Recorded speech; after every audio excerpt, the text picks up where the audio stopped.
pada intinya alangkah baiknya ini dibuang. Karena ini akan mengganggu metabolisme atau kesehatan tubuh kita. Tapi ketika tidak memungkinkan untuk kita buang,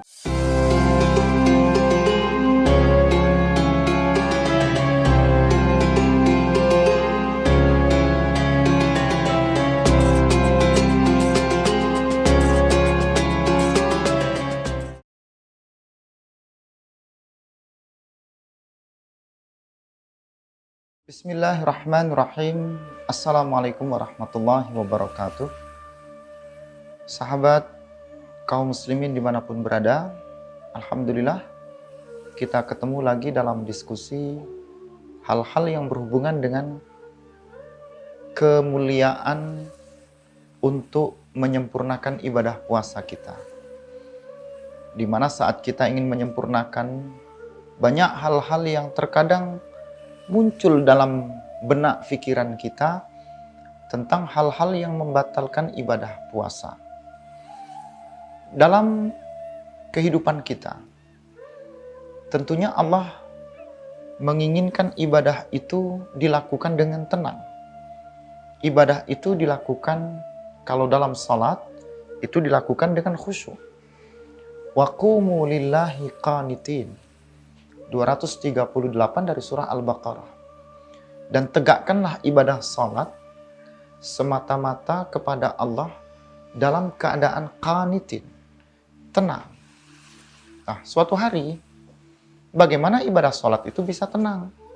Di tengah-tengah salat, di tengah-tengah kita mengikuti gerakan imam, dan saat itu di waktu kondisi siang hari, tenggorokan kita kering, kemudian suhu dan cuaca di sekitar kita tidak mendukung, virus mungkin, atau ada bau-bau tertentu. Akhirnya di tengah sholat ini, di saat itu kita berpuasa. Mau tidak mau memunculkan rasa ingin batuk, ya, atau ingin menelan sesuatu. Sehingga di dalam mulut kita ini ada dahak atau mungkin ada ludah. Pertanyaannya, bagaimana hukumnya ketika kita menelan dahak atau ketika kita menelan ludah? Nah, ini topik yang akan kita coba diskusikan di kesempatan saat ini ya. Pada intinya ludah itu adalah sesuatu yang tidak ada masalah. Ludah ini adalah yang membasahi rongga tenggorokan kita, rongga mulut kita. Kadang komposisinya banyak, dan kadang komposisinya sedikit, tergantung fisik tubuh seseorang. Demikian juga barangkali, mohon maaf, dahak. Ada yang ketika tiba-tiba batuk, dahak ini keluar. Atau barangkali memang ketika disengajakan karena ada rasa gatal ya di tenggorokan, lalu dahak itu ingin kita keluarkan. Tapi ketika di tengah sholat, di tengah kita sedang ibadah, apalagi ibadah puasa Ramadan, ini dahak ini bagaimana? Dahak itu adalah sebuah kotoran lah. Kalau itu memang harusnya dibuang. Secara medis barangkali akan menyebutkan dahak itu sesuatu yang tidak baik untuk kita telan. Karena dia akan mengganggu metabolisme tubuh kita. Jadi di kondisi puasa ataupun tidak puasa, ya dahak itu ada baiknya tidak untuk kita telan, tapi kita buang, kita ludahkan. Tapi mungkin dalam kondisi tertentu. Di saat misalnya kita dalam posisi mengerjakan ibadah puasa itu, dahak ini mau tidak mau ada di dalam rongga mulut kita. Nah, ini apa yang dapat dilakukan, apa yang bisa kita pikirkan? Apakah ini ketika kita telan ini membatalkan puasa atau tidak? Ya.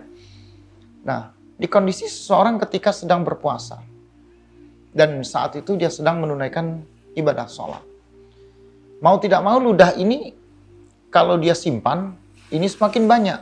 Sementara mungkin sholatnya sedang rakaat pertama apa kedua ya. Dan itu terjadi di siang hari. Tapi kalau dia telan, dia ragu-ragu. Ini dahak atau ini ludah membatalkan atau tidak. Nah, seperti Syekh Buti ya. Imam dari A'immatul Madzhab Al-Hanafiyah, ini dari versinya madhab Hanafi. Itu dalam kitabnya Al-Kasyaful Qana, itu menjelaskan kepada kita, dahak ini adalah sesuatu yang berasal dari tubuh kita. Dan kemudian dia ada di rongga mulut kita. Sama seperti ludah. Kalau ini ditelan kembali, itu tidak ada masalah. Tidak membatalkan puasa. Karena dia bukan sesuatu yang dari luar dimasukkan ke dalam. Tapi dia dari dalam, yang ada di rongga mulut kemudian ditelan.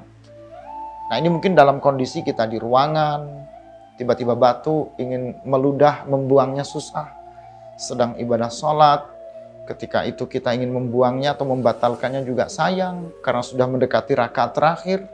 Eman-eman kan, sayang-sayang kalau dalam ibadah itu, tiba-tiba kita batalkan hanya karena ada dahak di mulut kita atau ludah. Maka itu ditelan tidak ada masalah. Atau ketika sedang diskusi, ya sedang syuting, tiba-tiba batuk. Nah batu itu mengeluarkan dahak, tidak mungkin membubarkan sebuah acara, lalu kemudian ditelan kembali. Ini Syekh Muhammad Al-Utsaimin juga tidak mempermasalahkan untuk ditelan kembali. Yang intinya karena ini berasal dari dalam rongga mulut kita sendiri, lalu kita telan kembali. Tapi tadi kami sampaikan pada intinya, apapun yang harus kita keluarkan dari rongga mulut, karena ini ada air ludah barangkali, ada dahak, pada intinya alangkah baiknya ini dibuang. Karena ini akan mengganggu metabolisme atau kesehatan tubuh kita. Tapi ketika tidak memungkinkan untuk kita buang, lalu kita telan, itu juga tidak akan membatalkan puasa. Kenapa? Selama itu tidak berlebihan. Selama tidak ada unsur lain di luar rongga mulut kita yang masuk. Misalnya habis berwudu, tiba-tiba setiap wudu ini ada yang dicampurkan dalam mulut kita. Dan itu dilakukan berlebih-lebihan. Nah, kalau sekali-sekali saja mungkin tidak ada masalah. Karena memang keadaan darurat yang harus berkumur-kumur karena akan melaksanakan ibadah sholat. Tapi kalau ini dilakukan berulang-ulang, kondisi panas, dia wudhu kumur-kumur, panas, wudhu kumur-kumur. Jadi biar ada penyegaran dalam rongga mulutnya, ini dalam unsur dan kapasitas yang berlebihan, tentunya membatalkan puasa. Nah, mari sama-sama kita sempurnakan ibadah ini. Jangan pernah kita berpikir melakukan sesuatu secara berlebih-lebihan. Dan ketika memang itu adalah darurat untuk kita lakukan, lakukanlah. Selama yang darurat itu memang mendatangkan kemaslahatan untuk kita. Ya, kemaslahatan artinya seperti sholat tadi, ingin menyempurnakan sholatnya. Maka dahak itu mau tidak mau ditelan, daripada nanti mengumpul di mulut dan sulit untuk membuangnya, atau malah menjadi batal sholatnya.